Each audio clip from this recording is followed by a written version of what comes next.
What's up, everyone, and welcome to our show, Now, Next, Never, where we talk about finance and business news that's happening now, happening next, or may never happen, depending on what our crystal balls tell us.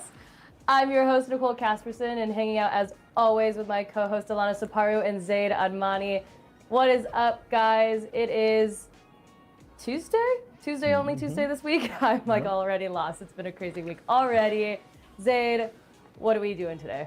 That's right, we're talking about a couple stories. Apple is full stream ahead by winning Best Picture at the Oscars. We're going to talk about what that means for movie theaters. And then we have a guest today, Austin Hankwitz. He's a buddy of mine. We're going to be talking a potential Tesla stock split. We're also going to be breaking down complicated financial concepts. But before we do that, Delano, tell the people what they got to do first.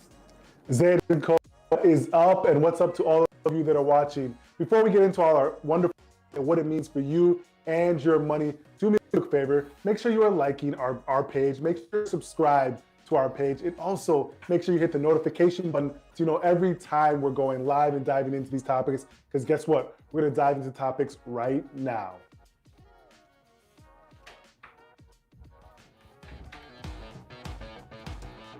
All right, guys, two really memorable things happened at the Oscars this past weekend. But I want to start with this. Are movie theaters dead? The reason I asked this question is because two really memorable things happened at the Oscars this past weekend. The slap heard around the world, and then CODA winning the Oscar for Best Picture. And the reason this is very memorable is because this is the first movie from a streaming platform to win Best Picture. And it happens to be Apple TV+. And my question is, now that streamed movies are winning awards and being fully embraced by Hollywood, does this mean that movie theaters are dead? I have a lot of hot takes about this, and I know you guys do too. We were talking before the show. Delano, are movie theaters dead? Because who needs to go to movie theaters now? Zaid, no, not at all. Movie theaters are not dead. And I can't wait to have my Zaid hot take meter counter on when you start flushing out your hot takes. But I don't think they're dead at all, right? Like, yes, CODA, congrats to them. They won, and that was Apple TV Plus production. But, you know, the movie studios want to make money, right? And like they still make a lot of money with theatrical releases, exclusive theatrical releases, right? And so they're still going to do that. If you look at what Disney Plus did for their last 6 theatrical releases of 2021, they had those all be movie theater exclusive first before they moved onto the streaming platforms. Why did they do that? Because they saw the success that they were having in prior movies that came out that were just exclusive to theaters first, right? So there's still movies that are doing really great at the box office. You see that the Last Kick Rings did great at the box office. You saw that Cruella also did great. So you make a lot of money if you're putting your movies in theaters, and people still like that. People are still nostalgic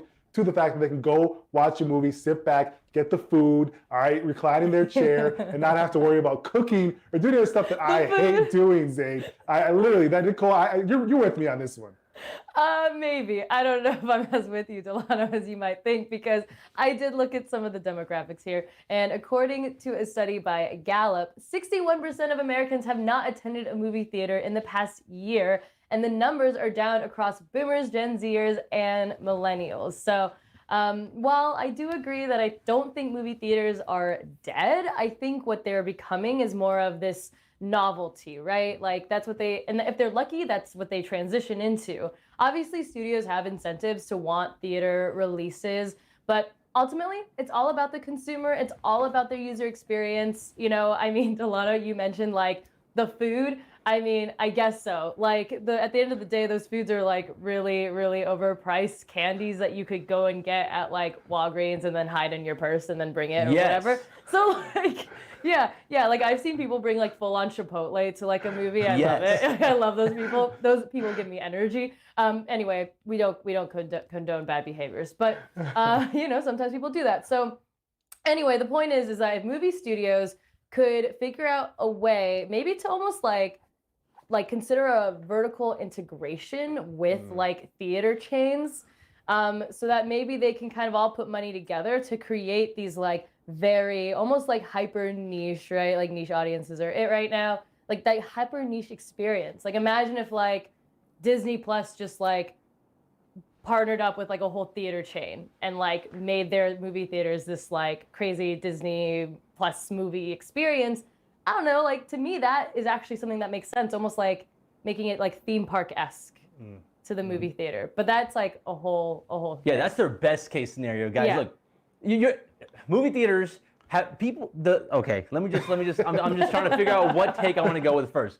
The revenue at the box office has been declining for the past decade. The only movies that make money anymore are superhero movies, Spider-Mans, Batmans of the world. If you're not a Spider-Man or a Batman or a Marvel movie, if you're not web slinging, you're not making any money. You're not. That's just.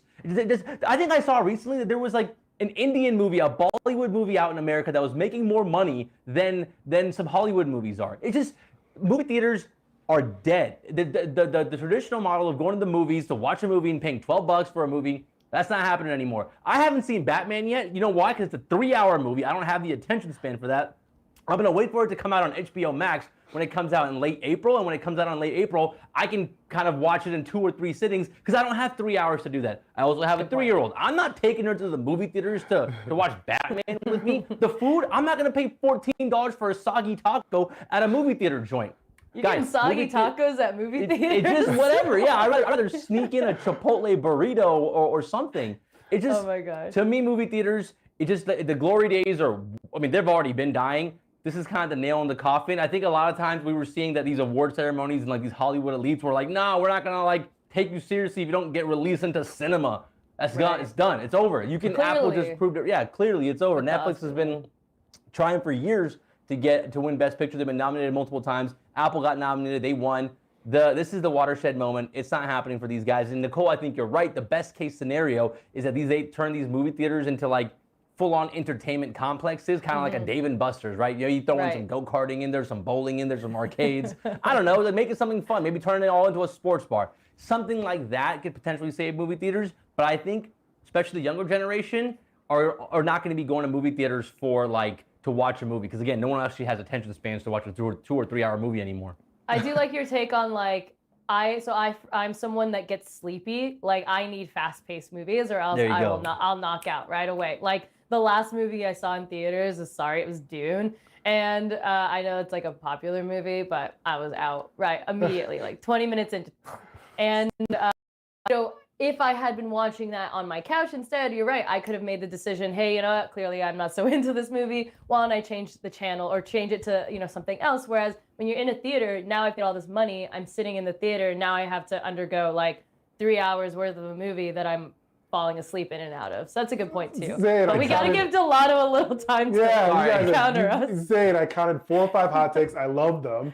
And Nicole, like, yeah, you're right. If you pay for a movie, you're going there, you're more apt to like stay awake during the movie. But Zayn, you mentioned like the points like superhero movies being like the reason, like the only ones that are doing well. That's because they've probably been like the only good movies that have been coming out. We've all been obsessed with Marvel. We've all been obsessed with the different Batman trilogies. Like that's probably reasons why, right? It wouldn't be done any differently if they just went straight to streaming. Those are the good movies. A bad superhero movie can make money in the movie theaters. So that's the part. You don't have to be a good superhero movie. People just want to see action on screen, and that'll make money in theaters. I love it though. I mean, hey, I'm still going, Zayn, Nicole. We will all do a date. We'll do a now, next, never date. We'll pick a movie, not Batman, because they didn't want to see that. We'll pick a movie. We'll all go together. We'll see if it's worth our bucks to go to the theaters. All right, let's do it. That sounds good. Last question. Zayn, what's the last movie you saw in a theater? Spider-Man. I saw Spider-Man. The only reason I saw Spider-Man was I had FOMO because everybody was talking about Spider-Man and how dope it was. And I was like, I can't miss out on this. I'll pay the new one? The new one with all the 3 Spider-Mans. Spoiler alert, sorry guys. But yeah, I mean, you know. It wasn't good either. Anyways. Okay, that's the hottest take right there. That's the hottest take. I fell asleep. That's to me a sign of a bad movie. That's a Nicole problem. That's a Nicole problem. Okay. Maybe I should just go see a doctor instead. Okay, moving on to another company that's I guess we're wondering if they will, you know, kind of figure their world out. Tesla. So the SEC, the Tesla filed with the SEC that they are going to ask its shareholders, or during the shareholder meeting, for an increase in the number of authorized shares of common stock in order to enable a stock split of the company's common stock in the form of a stock dividend. Tesla's last split in stock was in August 2020, and then the shares have more than doubled since that 5-for-1 split took effect at the end of August 2020. So big question I have really is this how like Elon Musk maintains his high net worth, or is this an actual meaningful way to help investors? Yeah, I mean, guys, we always talked about how this doesn't change the value of the company every time they do a stock split. So we know that, but undoubtedly, when it's in the news, we see different things happening with the price, just from the fact that they announce some sort of stock split. So this is a little bit interesting and nuanced.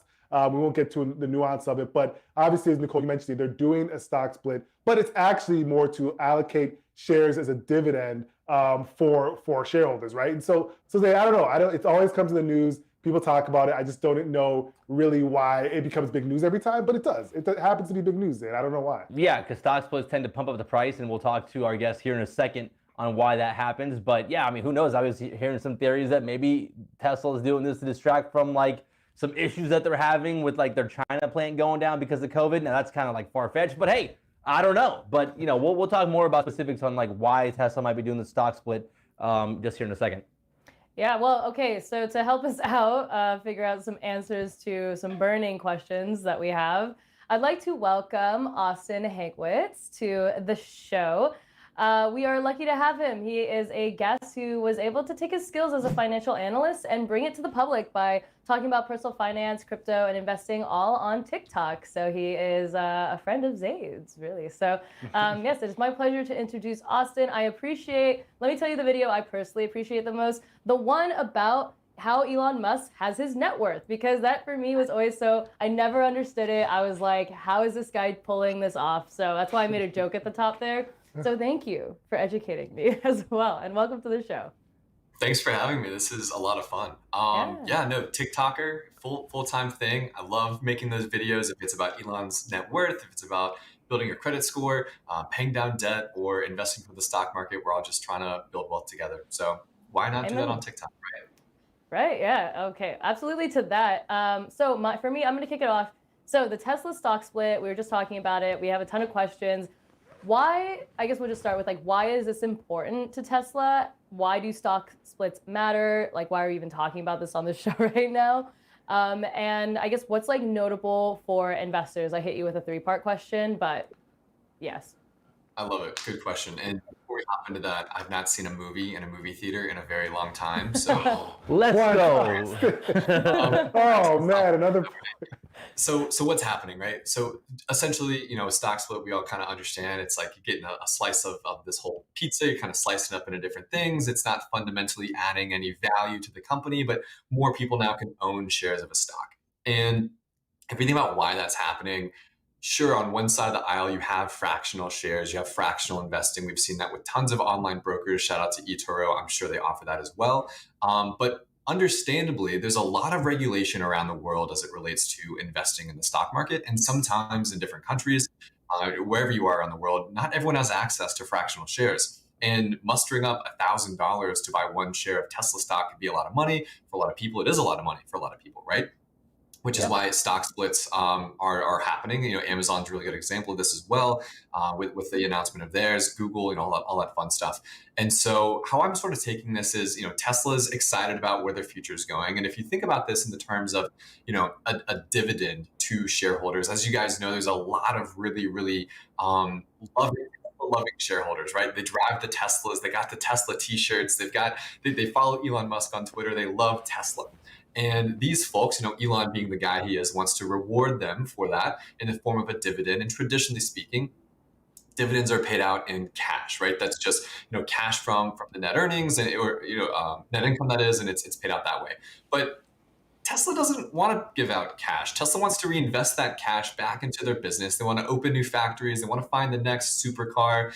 They want to make more Tesla tequila, right? Lots of fun stuff that they want to do with their money. But the last thing they want to do with their cash is give it to their shareholders. So what the stock dividend is essentially, if you think about it, normal dividend payments are, call it 3 to 5% yield, right? So what that thinks is the cash you're getting paid to you is about 3 to 5% of the overall stock price, the yield, right?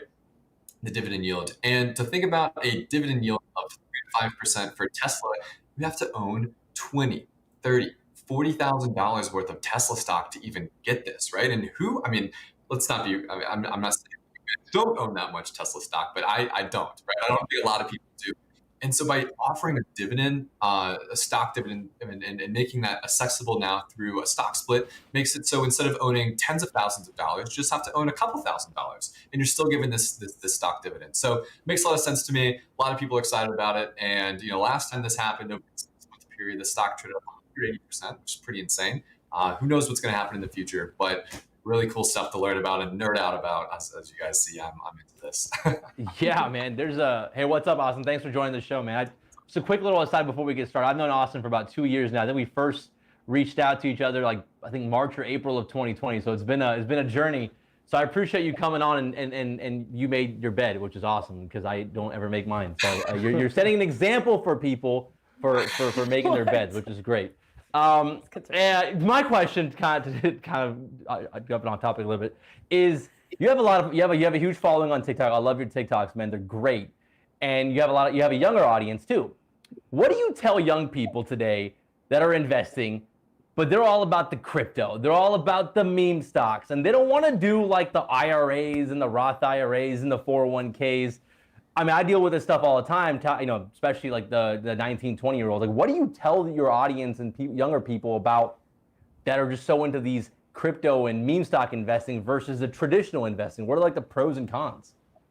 Totally. I mean, on one side, I empathize with them, right? I mean, you kind of kind of backtrack now 20, 30, 40 years ago, and you could get away with that 7-8% return by, keeping some cash and some treasuries and CDs, as well as having a little bit of your money invested into the stock market.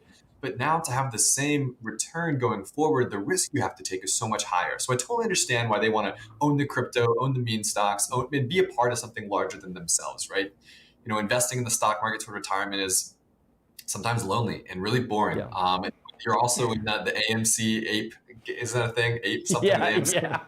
I don't know. And GameStop, and maybe a cryptocurrency you're into or NFTs, like I totally empathize and get it. But at the end of the day too, how I approach this is I think like, hey guys, it's fun to do these sexy ideas and risk just investing in trades in the near term. But let's make sure that we're also thinking toward the long term as it relates to making sure we have a nest egg that's going to be waiting for us when we turn 55, 60, 65 years old.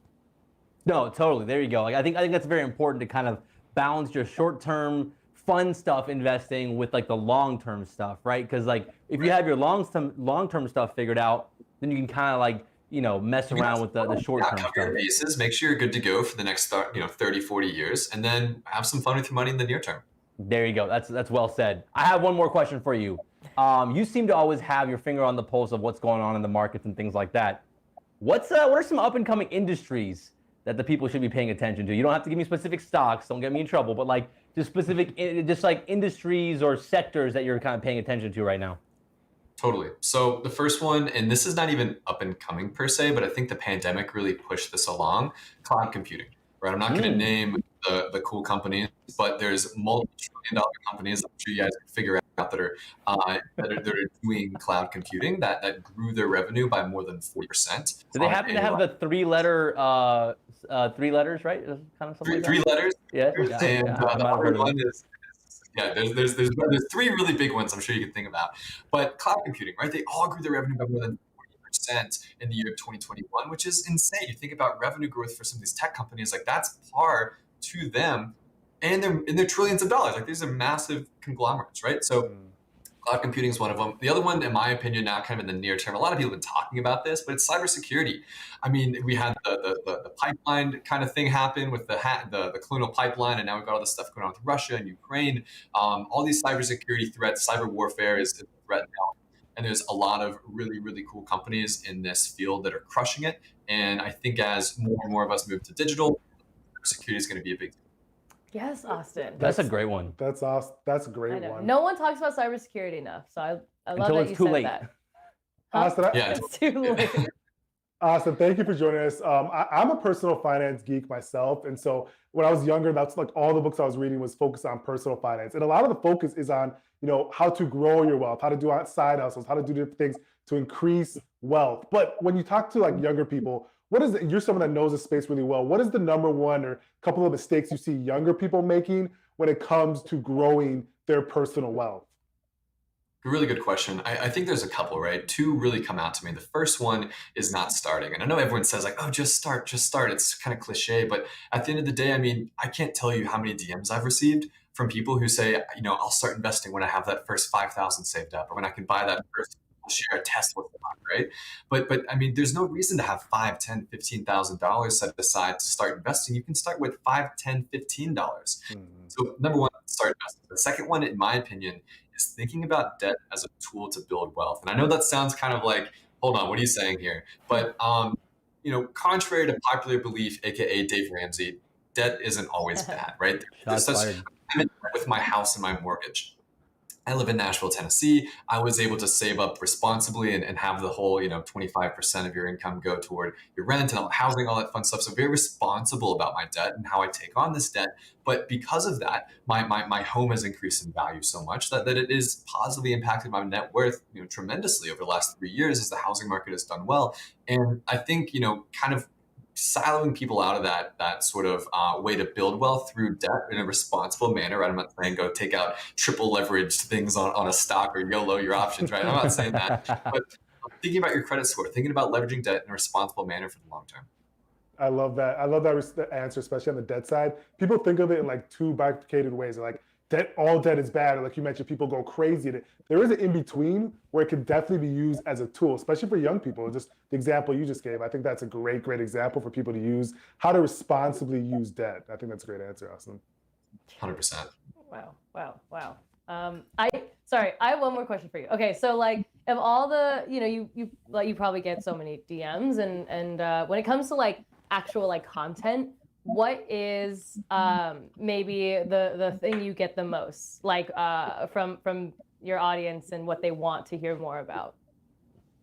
Good question. I think at the end of the day, people just want to know they're not doing something alone, and they want to know that there's other people who are experiencing that as well, right? So I can't tell you how many DMs I've received of like, hey man, I know you just made this video about how you bought your house, or how maybe how you just opened up this vending machine business here in Nashville, Tennessee, or how you're doing this. Like it really inspired me to go think about saving up for my own mortgage, or become an entrepreneur myself, or begin to even build my credit score by opening up a new credit card to do that in a responsible manner. I think people really just want to know that they're doing this in tandem with other people as a group, as a community, and that they're not just kind of aimlessly going around in circles. I think once people have a clear start and finish, a goal to what to work toward, the sky's the limit.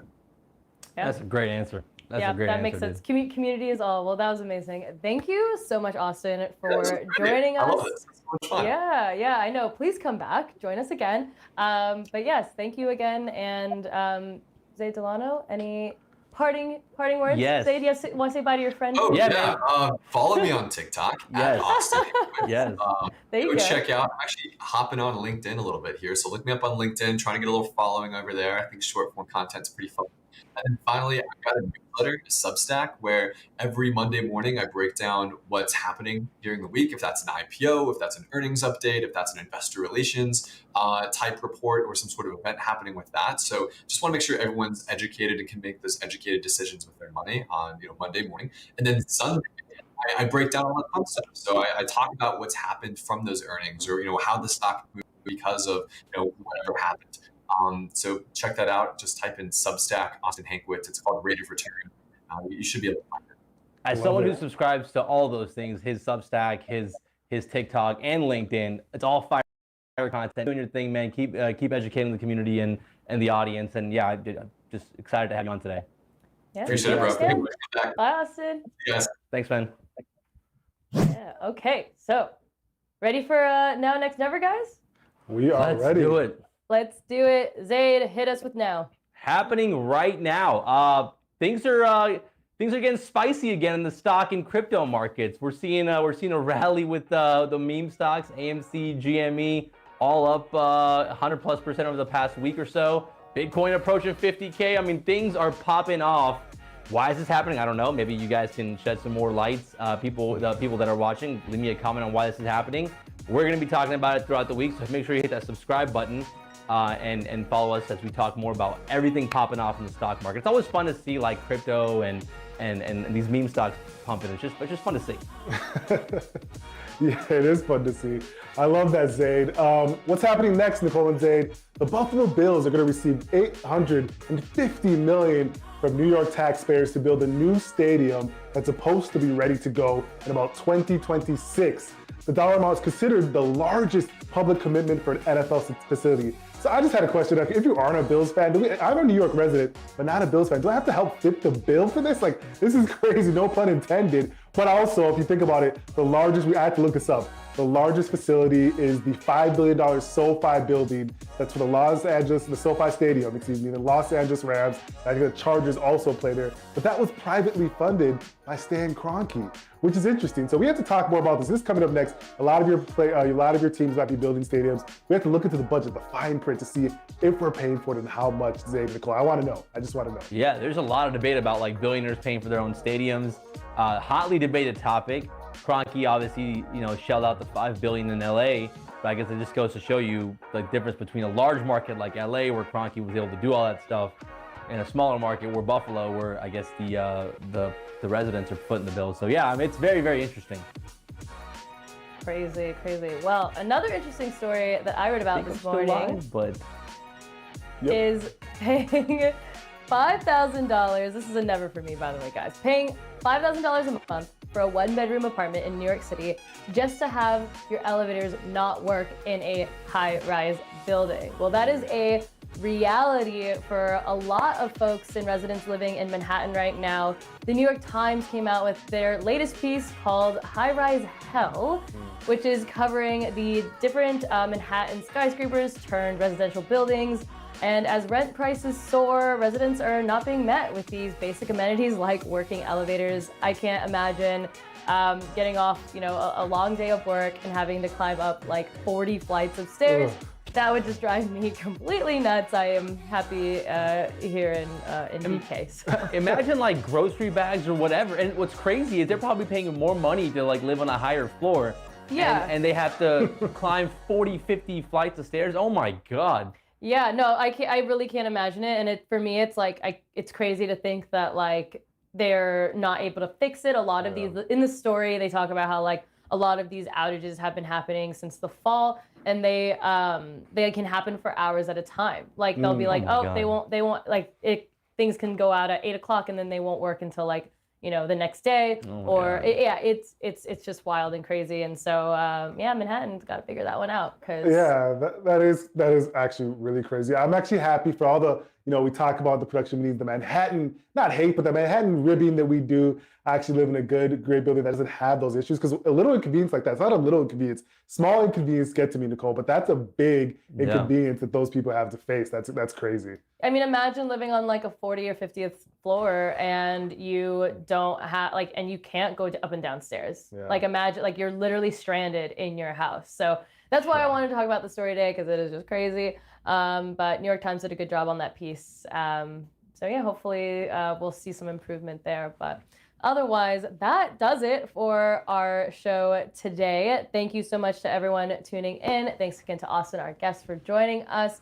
We'll have more fun guests soon. And be sure to like, comment, subscribe, all of the things. We will see you tomorrow. Have a good rest of your Tuesday. Bye. Peace. We out.